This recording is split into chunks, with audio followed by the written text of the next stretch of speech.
Habari vijana wote mlio katika umri wa miaka 20. Huu ni ujumbe kwa ajili yako, na kama utakataa, jiandae kuichoma future yako kwa mikono yako. Sasa nisikilize. Wanawake sio marafiki zako, na ngono katika umri wako ni adui nambari 1. Na kama ukishindwa kumzuia farasi wako aliye ndani ya zipu, jiandae kuizika future yako. Kama utaanza kuwawinda wanawake katika umri huu badala ya kujenga maisha yako, tambua utakuwa umeangamiza mwenyewe na tayari utakuwa umepotea. Haupendwi kama unavyofikiria, wala sio muhimu kwa mwanamke yote ule zaidi ya mama yako. Kamwe, narudia tena, kamwe usijaribu kuwekeza kwa wanawake kwenye kipindi hiki. Kwenye umri wa miaka 20 na kuendelea, kuwekeza kwa wanawake unajitengenezea kifo na uzee mbaya wa majuto. Ndio kwanza hauna maisha. Huo umri wa kujitafuta, ulivyopuuza unafikiria unaweza kuishi na mwanamke, ni ujinga. Toa hizo hisia. Wanawake hawakuumbwa kupambana kwa ajili yako, wametengenezwa kuungana na washindi katika mbio za maisha, katika mstari wa mwisho wa ushindi. Mwanamke anaweza kuchukua kila kitu ulichompa kwa upendo na akakuacha kama mlevi anavyoacha pombe yake akienda chooni. Usiwekeze kwa wanawake, utabaki kuumia moyo wako. Wakati huo yeye atakuwa amekwenda kwa mwanaume mwingine alikuzidi kila kitu.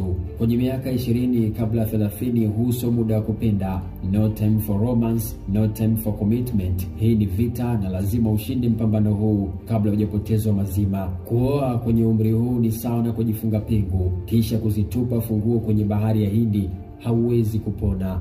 Narudia tena, usipoteze muda wako kwenye kusaka mapenzi kwa wanawake. Kijana, nguvu unayotumia kusaka wanawake, tumia nguvu hiyo kujenga ngome yako imara. Ukweli ni kwamba mwanamke mwenye miaka 20 na mwanaume mwenye miaka 20 hampo sawa kabisa. Mwanamke katika umri huu anakuwa yupo kwenye ubora wake na dunia nzima inamtazama yeye. Thamani yake inakuwa juu, haiwezi kufikia hata ufanye nini. Wanawake wanazaliwa tayari na thamani zao, lakini wanaume wanazaliwa bila thamani.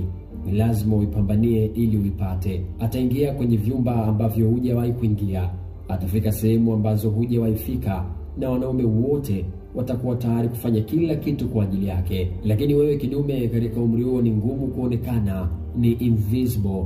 Hakuna mtu anayejali kuhusu wewe. Umechakofa mezani, ni bure kabisa. Hata jamii huwa hayathamini watu masikini, ni takataka kwao. Kama hautamka sasa na kupambana, utabaki chini daima. Mwanamke unaelia kwa ajili yake hii leo tayari amechukuliwa na wanaume waliojipata ambao wana miaka 30 hadi 40. Wanawake wanataka mafanikio, sio wewe unajitafuta. Amka mzee. Maisha ya mwanaume yanaanzia miaka 30 na kuendelea. Hapa kwenye miaka 20 ni kwa ajili ya kutengeneza connection na misingi imara, ili ukifika miaka